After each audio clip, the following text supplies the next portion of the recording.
Le président de la République du Niger quitte Nouakchott après avoir pris part au sommet de Nouakchott sur l'éducation au Sahel.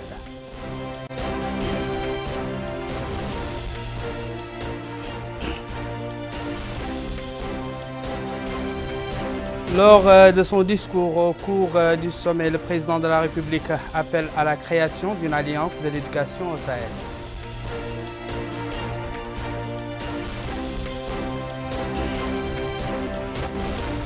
Le président de la République reçoit en audience le Premier ministre du Mali. Les relations de coopération entre les deux pays étaient au menu des discussions.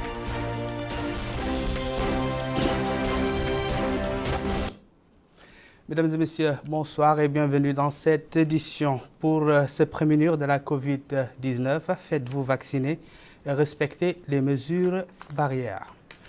Je vous le disais dans le titre, le président de la République du Niger, M. Mohamed Bazoum, a quitté Nouakchott ce soir après avoir participé au sommet de Nouakchott sur le Sahel, sur l'éducation au Sahel. L'hôte nigérien a été salué à son départ de l'aéroport international de Nouakchott, Tounsi, par le président de la République, M. Mohamed Ould Cheikh Al Ghazouani, entouré du Premier ministre, M. Mohamed Ould Bilal Messoud, du président de l'Assemblée nationale, Cheikh Ould Baye, du président du Conseil constitutionnel, du chef de file de l'opposition démocratique, du ministre secrétaire général de la présidence de la République, du directeur de cabinet du président de la République, des chefs d'état-major des forces armées et de sécurité nationale et du chef d'état-major particulier du président de la République. Le président nigérien était salué à son départ également par l'ambassadeur du Niger en Mauritanie, le wali de Nouakchott-Ouest et la présidente de la région de Nouakchott.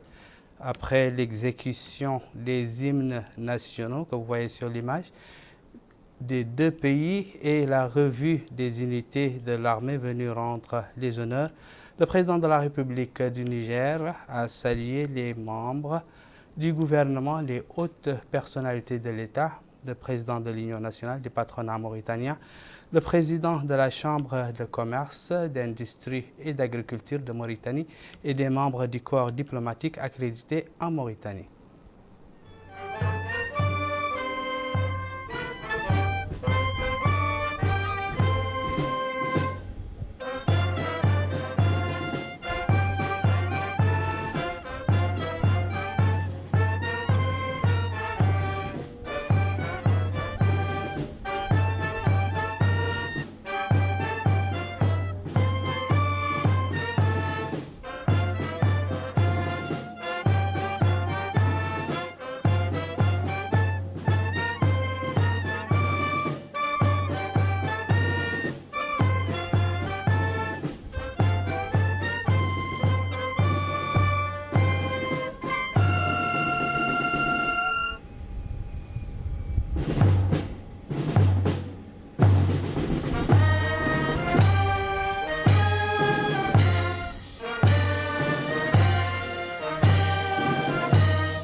Dans son discours d'ouverture des travaux, le président de la République, M. Mohamed Ould Cheikh El Ghazouani, a appelé les pays du Sahel à faire face à d'innombrables défis économiques, sociaux, politiques et sécuritaires qu'ils doivent impérativement relever, et toute solution réellement durable à ces problèmes requiert, comme prélude incontournable, la mise en place de systèmes éducatifs efficaces et qualitativement performants. Écoutons l'intégralité du discours du président de la République.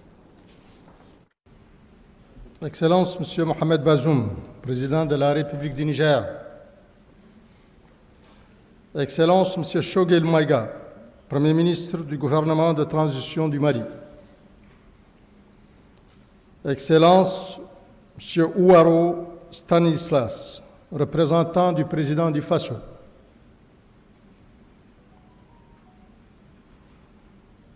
Excellence, Monsieur Jumasei Gabrim, représentant du chef de l'État tchadien. Excellence, Monsieur le Premier ministre. Excellence, Monsieur le Président de l'Assemblée nationale. Excellence, Monsieur le Président du Conseil constitutionnel. Excellence, Monsieur le chef de file de l'opposition démocratique. Excellences, Messieurs les membres du gouvernement. Monsieur le vice-président de la Banque mondiale. Excellences, Mesdames et Messieurs les ambassadeurs et représentants des institutions internationales. Mesdames et Messieurs les membres des délégations, honorables invités.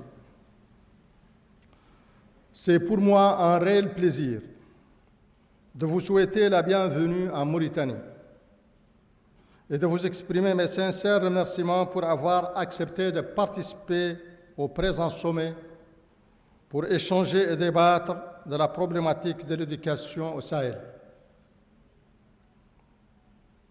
Tout comme je remercie le groupe de la Banque mondiale pour l'appui qu'il apporte à nos pays dans leur combat pour le développement économique et social, au cœur duquel se trouve la cruciale question de l'éducation.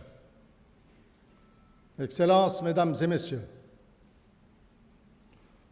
nos pays du Sahel font face à d'innombrables défis économiques, sociaux, politiques et sécuritaires qu'ils doivent impérativement relever. Et toute solution réellement durable à ces problèmes requiert comme prélude incontournable la mise en place de systèmes éducatifs efficaces, qualitativement et quantitativement performants. En effet, aujourd'hui, seule l'école peut créer un lien civique suffisamment fort pour asseoir une cohésion sociale et nationale stable et solide. Efficace bouclier contre l'extrémisme et l'obscurantisme, l'éducation est ce qui impacte le plus positivement la lutte contre la pauvreté et les inégalités, qui renforce le tissu social en éduquant à la citoyenneté et qui impulse le développement socio-économique durable, concourant ainsi à la stabilité et la sécurité des États. Nos pays du Sahel ont entrepris ces dernières années d'importants efforts en vue d'assurer l'accès de tous à l'éducation, d'asseoir l'équité en termes de genre et de garantir l'irréversibilité de l'alphabétisation. Cependant, l'impact de ces efforts fut fortement réduit par l'insuffisance des résultats au niveau de la rétention, de la complétude des cycles et de l'efficacité interne et externe de nos systèmes éducatifs pris globalement. Excellences, Mesdames et Messieurs, conscient de cette situation, le gouvernement mauritanien, avec l'appui de ses partenaires, travaille depuis 2 ans sur une réforme en profondeur de son système éducatif. Travail qui vient de franchir une étape décisive avec la mise en place du Conseil national de l'éducation et l'approbation d'un livre blanc sur l'éducation dénommé « L'école que nous voulons ». Ce livre blanc, fruit d'une large concertation entre tous les acteurs impliqués dans l'éducation, propose une vision de l'école conçue comme un creuset de l'égalité et de la cohésion sociale qui donne à chacun la possibilité, suivant son potentiel et son choix, d'acquérir les connaissances, les comportements et les aptitudes nécessaires à sa réussite au plan personnel et professionnel. Le défi majeur que nous devons tous œuvrer à relever est celui de réussir à accroître significativement l'accès à une éducation de base, de promouvoir l'excellence et l'enseignement scientifique et technique, de corriger les inégalités distributives et surtout d'améliorer les compétences, le professionnalisme, le niveau de formation initiale et continue du personnel enseignant et d'encadrement. Car, avec des enseignants insuffisamment formés ou travaillant dans un environnement inadapté, la qualité de l'éducation restera inexorablement déficitaire, quel que soit le volume des investissements et des efforts consentis. Excellences, Mesdames et Messieurs, le G5 nous enseigne chaque jour l'importance de la mutualisation des moyens et la mise en synergie des efforts, aussi bien dans le domaine sécuritaire que dans divers domaines de développement socio-économique. Cette mutualisation des moyens et mise en synergie des efforts s'impose davantage, encore lorsqu'il s'agit d'éducation. Aussi, j'appelle à la création d'une alliance de l'éducation au Sahel, qui constituera un espace d'enrichissement, d'échange d'expériences et de convergence des appuis de nos partenaires. Tout comme nous appelons à la création d'un institut supérieur du Sahel pour les sciences de l'éducation et l'innovation pédagogique, et sommes disposés à l'accueillir en Mauritanie. J'adresse également un appel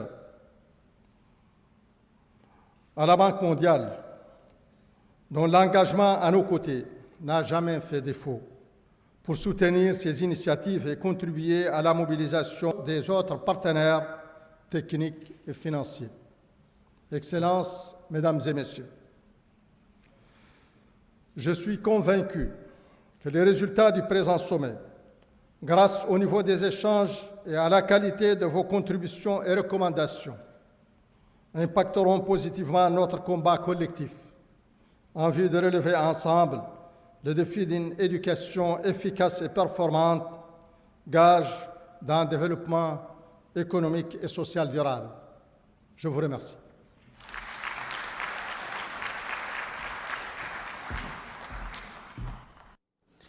De son côté, le président de la République du Niger, M. Mohamed Bazoum, a exprimé dans son discours sa joie de participer à cette rencontre qui réunit les États du G5 Sahel avec une grande équipe de la Banque mondiale pour passer en revue la situation de l'éducation au Sahel. Tout de suite, l'intégralité du discours du président de la République du Niger.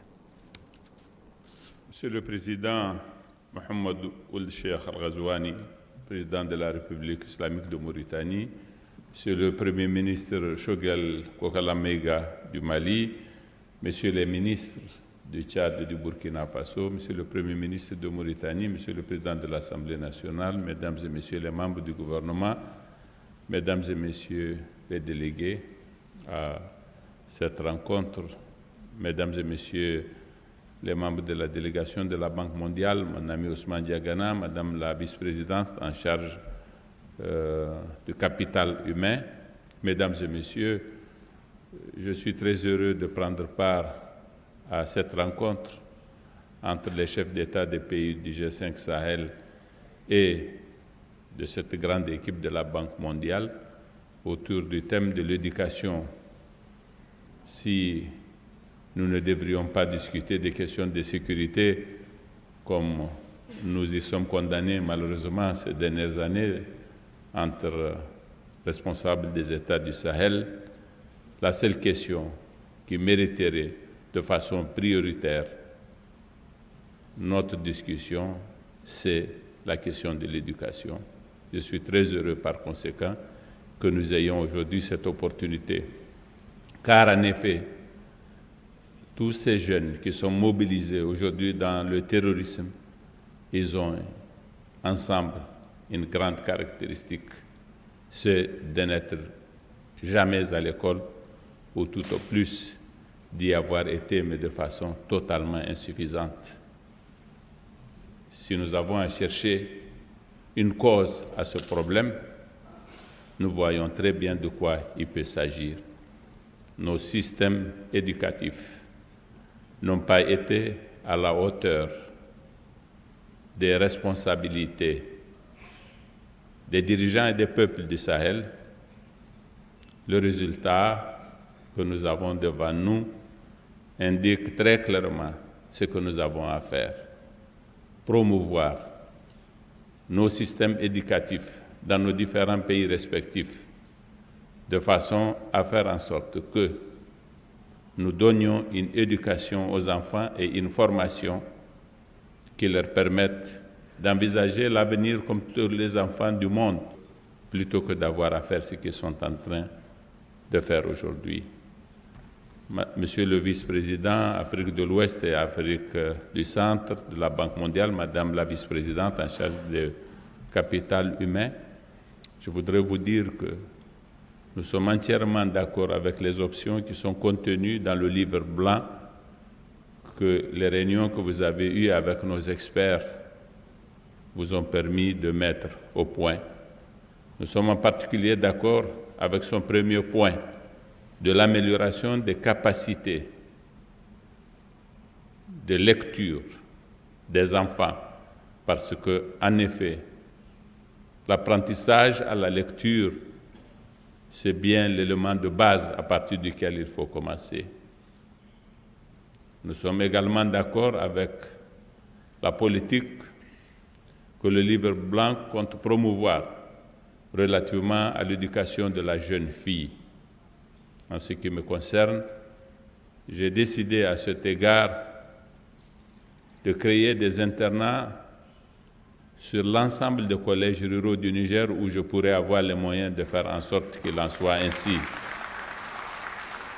Parce que les statistiques prouvent de façon très claire que ce sont les jeunes filles qui restent le moins à l'école, ce sont elles qui décrochent le plus vite et en grand nombre. Et si nous voulons que la moitié de la population de nos pays profite de l'éducation, il nous faut en créer les conditions à travers des mesures de ce genre, de discrimination positive, parce que c'est une condition justement pour que nous puissions assurer la promotion de notre système éducatif véritablement. Nous sommes aussi d'accord, évidemment, et je me félicite que nous y ayons pensé, que nous promouvions l'alphabétisation des jeunes adultes, des jeunes femmes et des jeunes hommes adultes, insuffisamment scolarisés ou pas du tout scolarisés et qui sont une très grande proportion de la population de nos pays. J'ai l'intime conviction qu'en cette ère de nouvelles technologies de l'information, un minimum d'alphabétisation donnerait des capacités à nos citoyens qui seront de nature à avoir un effet très positif sur l'économie de nos États, tout simplement. Je suis venu ici justement pour encourager ce que nous comptons faire avec un partenaire important dans le système de l'éducation. La Banque mondiale a un portefeuille de projets importants dans différents domaines, mais dans ce domaine crucial de l'éducation, et ma présence ici à Nouakchott est la preuve de ma volonté de poursuivre ce programme avec la Banque mondiale, l'encourager et faire en sorte que nous puissions atteindre de bons objectifs. Je voudrais pour finir vous remercier sincèrement, Monsieur le Président de la République, de Mauritanie pour l'accueil chaleureux qui nous a été accordé. Je voudrais remercier le peuple et le gouvernement mauritanien pour la délicatesse avec laquelle nous avons été entourés depuis que nous sommes ici. Merci beaucoup. Revenons à présent sur la clôture cet après-midi au Palais des Congrès de Nouakchott des travaux de ce sommet de Nouakchott sur l'éducation au Sahel sous la présidence, rappelons-le, de M. Mohamed Ould Cheikh El Ghazouani, président de la République, et en présence du président de la République du Niger, Mohamed Bazoum, du Premier ministre malien, Dr Choguel Kokala Maïga, des représentants du Burkina Faso et du Tchad, et du vice-président de la Banque mondiale chargé de l'Afrique de l'Ouest et du Centre. Les temps forts avec Mohamed Khattab. C'est le premier sommet du genre à être dédié dans la sous-région à l'éducation. Sans doute parce que seule l'école peut recréer un lien civique suffisamment fort pour asseoir une cohésion sociale et nationale stable et solide. Et parce que l'éducation est ce qui impacte le plus positivement la lutte contre la pauvreté et les inégalités, et partant à même de corriger les dysfonctionnements dont ont souffert et souffrent encore les pays du tiers-monde, en particulier ceux de la zone du Sahel et du Sahara, provoquant l'apparition d'idées extrémistes et obscurantistes et propageant l'analphabétisme et la pauvreté. Cette fois, l'initiative est venue à la fois du désir des gouvernements et de la disponibilité des partenaires à coopérer main dans la main pour améliorer la qualité de l'enseignement au Sahel. Les travaux de ce sommet ont démarré par la projection d'un documentaire qui traite par les images, les chiffres et les témoignages des données générales sur l'enseignement et les raisons de ces dysfonctionnements, mais aussi leur impact sur les aspects de la vie, de développement économique, sécuritaire, social, avant que le président de la République, M. Mohamed Ould Cheikh El Ghazouani, ne donne le coup d'envoi des travaux du sommet par un discours dans lequel il est revenu sur les efforts entrepris pour faire face aux impacts négatifs des faibles niveaux d'éducation dans les pays de la région. Non sans manquer de proposer la création et d'une alliance de l'éducation au Sahel et d'un institut supérieur du Sahel pour les sciences, l'éducation et l'innovation pédagogique. Deux initiatives pouvant servir de locomotive pour relever le secteur et pour lesquelles il a invité la Banque mondiale à les soutenir et à contribuer à la mobilisation des autres partenaires techniques et financiers. Le président du Niger, Mohamed Bazoum, a loué cette initiative, évoquant les innombrables défis du Sahel à cause de l'insuffisance et de l'inefficacité des systèmes éducatifs, en particulier au niveau du primaire, et a déclaré compter sur l'engagement des partenaires et amis pour œuvrer à relever ensemble les défis. De son côté, le Premier ministre malien, M. Choguel Kokala Maïga, s'est déclaré solidaire des suggestions et des engagements pris par les dirigeants des pays du Sahel et a affirmé la disponibilité de son pays à renforcer les réformes pour une éducation de qualité dans la région. Suivront ensuite les interventions des représentants des gouvernements du Burkina Faso et du Tchad qui ont fait montre des mêmes préoccupations, visions et suggestions évoquées dans le sommet de Nouakchott sur l'éducation. Pour sa part, le représentant de la Banque mondiale pour l'Afrique de l'Ouest et centrale, M. Ousmane Diagana, il a indiqué que compte tenu de l'urgence de relever les défis qui se posent dans les pays du Sahel, ils intensifieront leur appui au secteur en mettant l'accent sur l'accès équitable à l'éducation et au renforcement de sa qualité. Présentant les objectifs du livre blanc sur l'éducation au Sahel, M. Wadoud Kamel, expert à la Banque mondiale, a présenté la vision stratégique de la Banque mondiale pour l'éducation au Sahel, tout en soulignant qu'il y a une réelle volonté des dirigeants des pays du Sahel de faire de l'éducation une priorité nationale. Il a évoqué les principales défaillances dans l'éducation, soulignant que le renforcement du capital humain est fondamental pour le développement des pays du Sahel et que l'éducation est un élément clé pour relever les défis. des discours et des échanges constructifs qui ont abouti à ce qu'il a été convenu d'appeler la déclaration de Nouakchott, véritable feuille de route, signée en premier par le président de la République Mohamed Ould Cheikh El Ghazouani et par laquelle les dirigeants des pays du Sahel s'engagent à mettre en œuvre des réformes ambitieuses permettant d'offrir un enseignement de qualité. Le président de la République du Niger, M. Mohamed Bazoum, a ensuite signé cette déclaration de Nouakchott avant que les autres ne lui emboîtent le pas.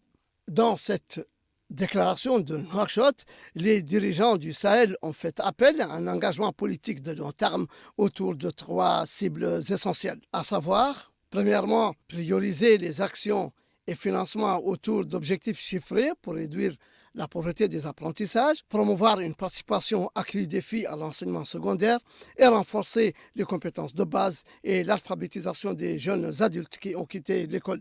Deuxièmement, améliorer le mode de recrutement, de formation et de déploiement des enseignants tout en participant aux programmes internationaux d'évaluation périodique des acquis scolaires et autres apprentissages.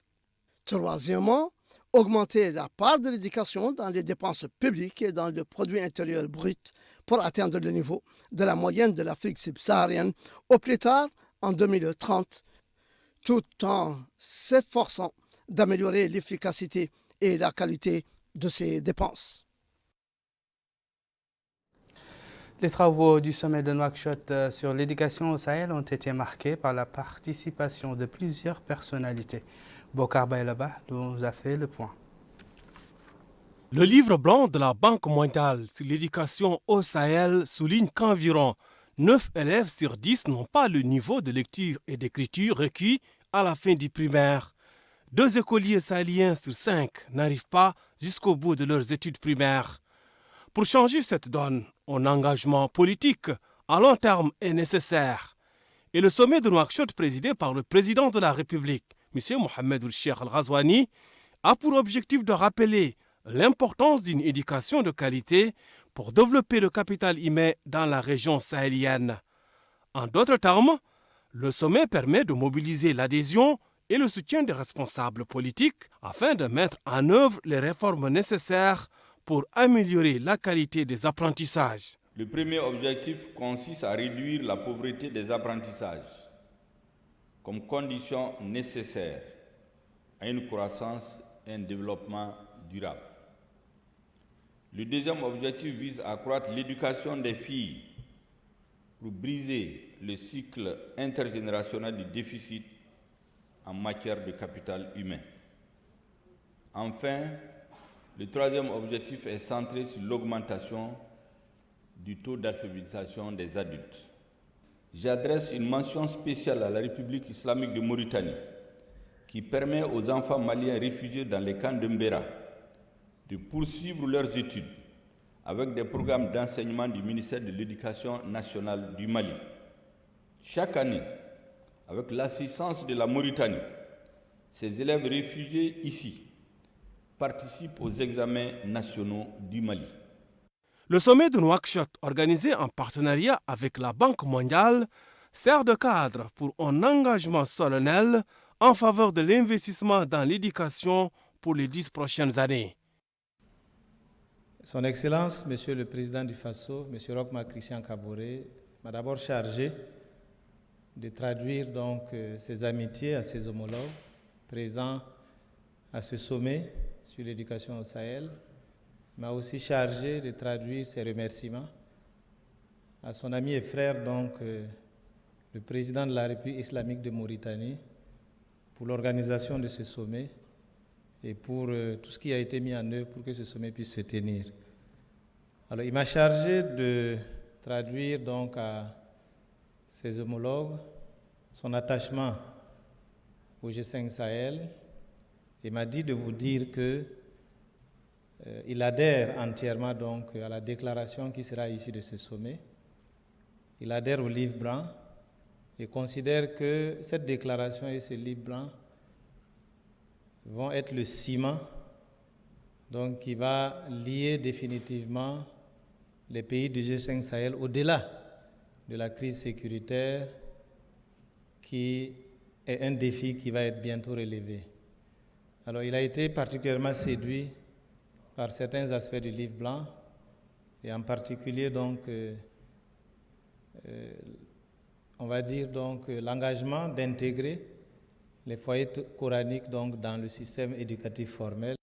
Répondre à la demande de scolarisation dans un contexte de pression démographique requiert des investissements continus. Et dans la région du Sahel, avec près d'1 million de nouveaux enfants à scolariser chaque année, la course contre la montre est permanente. Le Tchad donc a énuméré les choses suivantes. La vision par rapport donc au G5 Sahel. Nous demandons ou sollicitons à ce qu'il y ait donc la formation et le recrutement de personnel enseignant qualifié. Il faut qu'il y ait également le suivi et l'encadrement pédagogique des enseignants sur le terrain. Il faut qu'il y ait donc l'acquisition des intrants pédagogiques et des outils de TIC parce que nous sommes maintenant dans la nouvelle période, c'est-à-dire la période de la technologie. Et il faut également qu'il y ait donc la mise en place de dispositifs de formation à distance à moyen terme, qu'il y ait donc suffisamment des investissements dans la construction et équipement des salles, de classes qui prennent en compte donc les normes inclusives. Pour la Banque mondiale, il est urgent de relever les défis qui se posent au système éducatif dans les pays du Sahel. L'institution financière internationale s'est tout de même engagée à intensifier son appui au secteur dans son ensemble, avec un accent particulier sur l'accès équitable à l'éducation et au renforcement de sa qualité. Je voudrais vous inviter à nous inscrire dans une démarche qui sied aux situations d'urgence, faire face avec énergie et vigueur, car la crise de l'éducation est une crise existentielle. Adopter pour l'ensemble du système éducatif le comportement qui sied aux situations de crise permettra de sortir du carcan administratif qui pénalise son efficacité. Je pense au retard dans la distribution des intrants pédagogiques et dans le déploiement du personnel et sa gestion sous-optimale, pour ne citer que 2 exemples parmi tant d'autres. Des ruptures sont nécessaires pour créer de nouvelles dynamiques. La Banque mondiale sera à vos côtés pour réussir ces ruptures. Je voudrais immédiatement dire que la recommandation de son Excellence, Monsieur le Président de la République islamique de Mauritanie, de vouloir créer et d'abriter ici un institut supérieur qui va soutenir l'enseignement de la science, de l'ingénierie et des techniques, la Banque mondiale s'engage immédiatement à le soutenir et nous allons préparer dès cette année, commencer la préparation dès cette année, un projet régional à cet égard. Le sommet a été également marqué par la présentation des grandes lignes du livre blanc élaboré par la Banque mondiale sur l'éducation au Sahel. C'est l'expert éducation à la Banque mondiale, Kamal Wadoud, qui s'en est chargé. Ce livre blanc est une étude diagnostique consacrée aux défis auxquels les systèmes éducatifs dans la région sont confrontés et aux mesures urgentes à entreprendre d'ici à 2030 pour lutter contre la pauvreté des apprentissages à travers l'accroissement des investissements pour le développement du capital humain. Au terme de la cérémonie des discours, les présidents mauritaniens et nigériens, le Premier ministre malien, les représentants du président du Faso et du Tchad, ainsi que le vice-président de la Banque mondiale pour l'Afrique de l'Ouest et centrale, ont signé la déclaration de Nouakchott. En définitive, le G5 Sahel fonde un grand espoir. Tout enfant né au Sahel peut et doit avoir accès à l'école. Ce faisant, il doit accomplir son rêve pour un avenir meilleur, devenir un citoyen modèle et contribuer à la prospérité de la nation. Le président de la République, M. Mohamed Ould Cheikh Al Ghazouani, a reçu aujourd'hui à Nouakchott le Premier ministre du Mali, Dr Choguel Kokala Maïga. L'audience a porté sur les relations de coopération entre les 2 pays, sur les moyens permettant de les développer et de les renforcer davantage. La cérémonie s'est déroulée en présence du ministre des Affaires étrangères, de la coopération et des Mauritaniens de l'extérieur, M. Ismail Ould Cheikh Ahmed, le directeur de cabinet du président de la République, M. Mohamed Ahmed Ould Mohamed Lamine, et des membres de la délégation accompagnant le Premier ministre malien. Le Premier ministre malien, M. Choguel Kokala Maïga, a quitté Nouakchott ce ce soir, après avoir participé au sommet de Nouakchott sur l'éducation au Sahel. L'hôte malien a été salué à son départ de l'aéroport international de Nouakchott-Oumtoussi par le Premier ministre M. Mohamed Ould Bilal Messoud, accompagné des ministres de la Justice et des Affaires étrangères, de la coopération et des Mauritaniens de l'extérieur et du ministre secrétaire général du gouvernement. M. Maïga a été salué à son départ également par la directrice de cabinet du Premier ministre, le Wali de Nouakchott-Ouest, la présidente de la région de Nouakchott et l'ambassadeur du Mali en Mauritanie.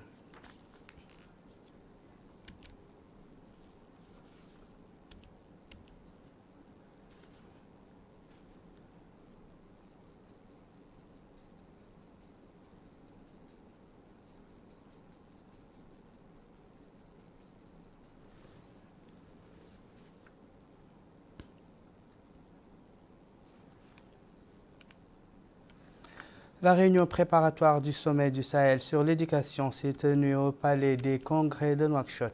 Elle a réuni les ministres de l'éducation des pays du G5 Sahel en présence de représentants de la Banque mondiale. Au cours de la réunion préparatoire, les participants ont abordé les questions liées à l'éducation des enfants, à l'augmentation de la scolarisation des filles et à l'amélioration des compétences dans le cadre de l'éradication de l'analphabétisme dans les pays du Sahel, afin d'assurer une meilleure éducation à plus de 13 millions de jeunes, dont plus de 6 millions de femmes et de filles. À l'issue de ce forum, les participants ont soumis le projet de discussion finale aux travaux du sommet. Lors de la réunion ministérielle préparatoire du sommet, le ministre de l'Éducation nationale et de la réforme du système éducatif a évoqué les espoirs liés à ce sommet. L'espace commun du Sahel est un espace de partage de culture, de partage des liens ancestraux, également de partage des défis très complexes en matière de sécurité, en matière de lutte contre la pauvreté, en matière d'accès aux services de base pour nos populations. Il y a également des défis démographiques, des défis d'offre de services de toute nature. La conférence des présidents qui se tient aujourd'hui, dans cette réunion est une réunion de préparation, est une conférence qui a voulu porter un regard profond, une analyse profonde sur la situation de nos systèmes éducatifs, nos différents systèmes éducatifs, avec l'appui de notre partenaire, la Banque mondiale, qui a fait une analyse profonde de ces systèmes. Les présidents de nos 5 pays voudraient se pencher aujourd'hui sur une lecture de cette analyse et dégager ensemble des perspectives pour bâtir des systèmes éducatifs qui sont en mesure de répondre aux besoins de nos pays, aux besoins de notre espace de Sahel, des systèmes éducatifs qui permettent d'apporter des solutions pour contribuer au développement socio-économique de notre zone et pour contribuer efficacement à endiguer beaucoup de phénomènes de difficultés que vit cette zone. Au chapitre parlementaire de la Commission des finances de l'Assemblée nationale a consacré la réunion qu'elle a tenue hier à Nouakchott sous la présidence de M. El-Bekkaï Ould Abdelkader Ould Khou, son président, à l'examen du budget du ministère du pétrole, des mines et de l'énergie dans le projet de loi des finances initiales pour l'année 2022. À cette occasion, la Commission a suivi un exposé du ministre du pétrole, des mines et de l'énergie, M. Abdessalem Ould Mohamed Saleh, sur les chapitres de ce budget et leur domaine de dépenses. Le budget se chiffre à 2,987 835 237 MRU.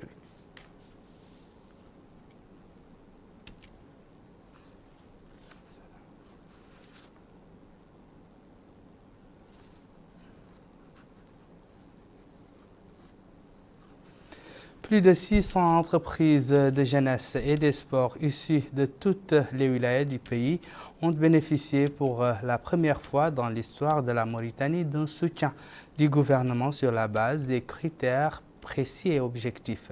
C'est ce qu'a déclaré hier à Nouakchott le ministre de la Culture, de la Jeunesse et des Sports et des Relations avec le Parlement, porte-parole du gouvernement, M. Mokhtar Ould Dahi, lors d'une cérémonie de distribution des soutiens financiers au profit des associations de jeunesse, des fédérations, ligues et clubs sportifs. Abdoulaye Damaba. 600 entreprises œuvrant dans le cadre de la promotion de la jeunesse et des sports au niveau de toutes les wilayas du pays ont bénéficié d'un soutien financier. Cet appui au profit des associations, fédérations, clubs et académies de jeunesse et des sports a été fourni sur la base des critères définis.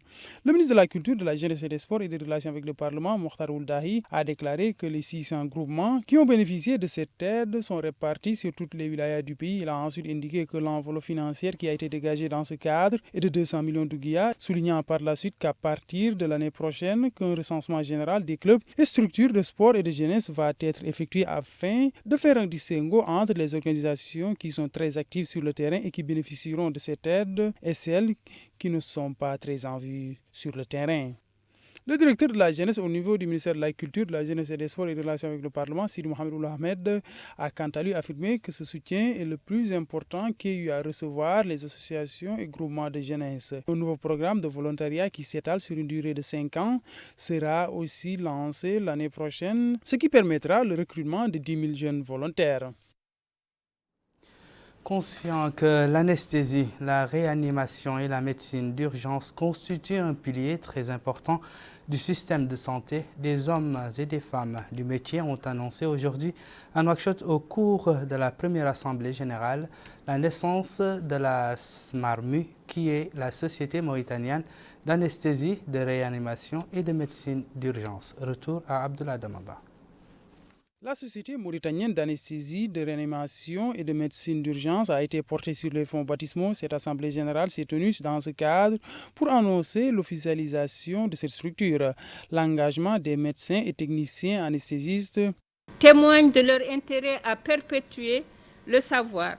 La création de votre société savante est d'une grande importance et permettra celle-ci sans doute d'organiser et pérenniser l'exercice et les activités scientifiques concernant l'anesthésie, la réanimation et la médecine d'urgence. La pandémie Covid-19, qui continue à accabler toute la planète, était aussi une occasion pour vous, médecins anesthésistes réanimateurs, d'apporter votre part non négligeable de savoir-faire, et ce, toujours malgré un personnel médical et paramédical entraîné dans la réanimation. Le président de la Société mauritanienne d'anesthésie, de réanimation et de médecine générale, Mohamed Ould Ahmed, a quant à lui affirmé que cette journée est historique, coïncidant ainsi avec la création de cette structure. Il a en outre déclaré que cette association contribuera à la formation continue dans le domaine de l'anesthésie, de la réanimation et des cas d'urgence. L'anesthésie est une spécialité incontournable dans le système. C'est pourquoi il est bon et il est rationnel de s'organiser et de s'appliquer le plus possible pour donner un service que mérite votre spécialité et que mérite vos patients. Vous savez bien que la médecine est une science qui change tous les jours et qu'il faut être à jour pour accompagner ce changement. Il faut être à jour pour être plus efficace. Et ça ne peut se faire que dans un cadre scientifique, dans un cadre organisationnel comme celui que vous êtes en train de créer aujourd'hui.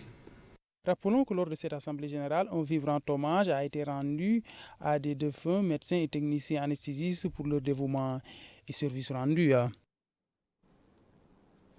Direction l'Inchiri à présent, plus précisément la ville d'Agjoust, qui a accueilli ce matin l'inauguration d'un abattoir moderne en plus d'un siège provisoire du conseil régional de la région de l'Inchiri. Cette inauguration mise en œuvre par le département de l'habitat et de l'aménagement du territoire s'inscrivent dans le cadre des célébrations marquant le 61e anniversaire de la fête nationale de l'indépendance. Aminam Takhlil. C'est dans le cadre des festivités commémoratives du 28 novembre qu'intervient l'inauguration par le secrétaire général du ministère de l'Habitat, de l'Urbanisme et de l'Aménagement du Territoire, M. Ahmed Ould-Daddahi, en compagnie du wali de l'Incheri, M. Seydou Hassan Sall, d'un abattoir moderne dans la ville d'Akjoujet. L'abattoir est conçu de manière à assurer la salubrité et l'hygiène des lieux, en plus de la propreté des viandes obtenues. Autre inauguration par le secrétaire général et le wali de l'Incheri, celle de l'extension et la réhabilitation du siège provisoire du conseil régional de l'Incheri. L'extension comprend une nouvelle salle de réunion et un bureau pour la présidente du conseil, ainsi qu'une clôture de 500 m², entre autres. Intervenant à l'occasion, M. Ahmed Ould-Daddahi a précisé que la modernisation des installations de base dans les villes ainsi que le rapprochement du service public des citoyens constituent des axes principaux du programme du président de la République, M. Mohamed Ould Cheikh Al-Ghazouani Tahoudati. C'est dans ce cadre, poursuit-il, qu'interviennent ces deux inaugurations. La délégation s'est ensuite déplacée pour s'enquérir de l'état d'avancement des travaux de construction du nouveau siège du conseil régional de l'Incheri. L'occasion pour la présidente du conseil régional de l'Incheri, Mme Arlane Mtahmed Salmoul Alouche, d'adresser ses remerciements au ministère de l'Habitat et aux autorités concernées pour l'exécution de ce projet. Ces projets de construction visent la mise en place de conseils régionaux uniformes dans toutes les wilayas du pays. Ils sont exécutés sur le budget de l'État à travers le ministère de l'Habitat, de l'Urbanisme et de l'Aménagement du Territoire. Ici à Nouakchott, 250 chauffeurs de sociétés des transports publics ont été formés sur la sécurité routière. Les bénéficiaires ont reçu des cours théoriques et pratiques sur les codes de sécurité routière. Mohamed Khattab. Il s'agit d'une journée d'information et de sensibilisation sur la sécurité routière organisée par le ministère de l'Équipement et des Transports en collaboration avec l'ONG Roule Doucement au profit de 150 chauffeurs de la société de transport public qui font le transport urbain à Nouakchott.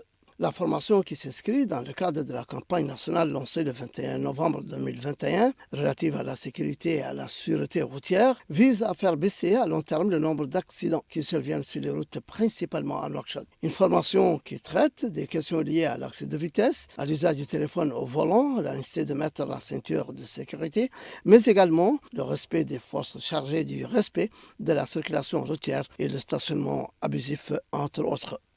Le directeur de la sécurité et de la sûreté routière, M. Malik Fall, a déclaré à l'ouverture de cette formation. Dans les engagements du président de la République, Tahoudati, la mobilité urbaine occupe une place importante par deux volets.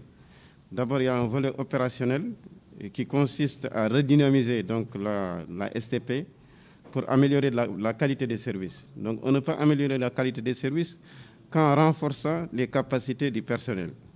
Mais également, il y a un volet institutionnel et juridique qui réforme le cadre global donc, de la STP. Donc nous sommes réunis aujourd'hui dans le cadre du volet opérationnel donc, des engagements du président de la République destinés donc, à redynamiser la STP, faisant en sorte que son personnel soit outillé, suffisamment outillé sur tous les plans pour baisser à long terme donc, le nombre d'accidents qui surviennent au niveau donc, de nos routes, principalement à Nouakchott pour ce qui vous concerne.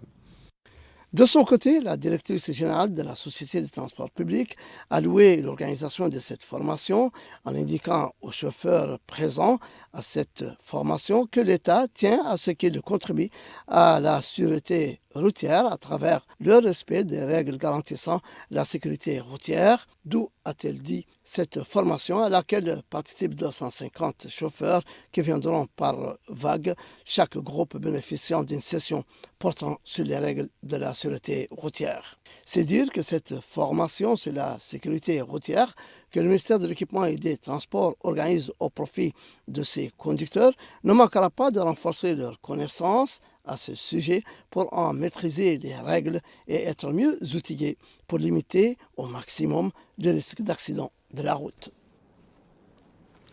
À présent, la situation épidémiologique du pays relative au Covid-19 qui a été caractérisé ces dernières 24 heures par 48 nouveaux cas de contamination, 49 guérisons et 2 décès.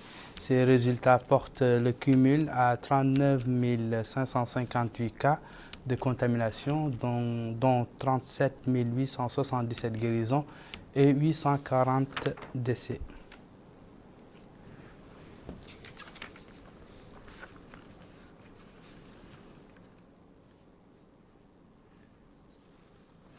Voilà, c'est la fin de ce journal. Je vous rappelle les titres.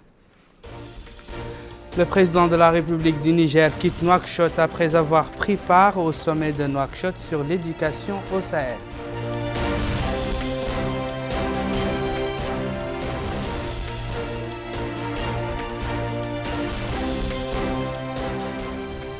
Lors de son discours au cours du sommet, le président de la République appelle à la création d'une alliance de l'éducation au Sahel.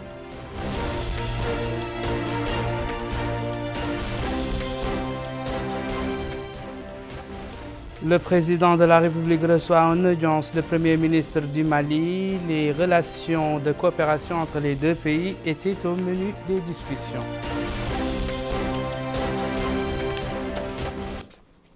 Où que vous soyez, merci de nous avoir suivis. Prenez soin de vous. Au revoir.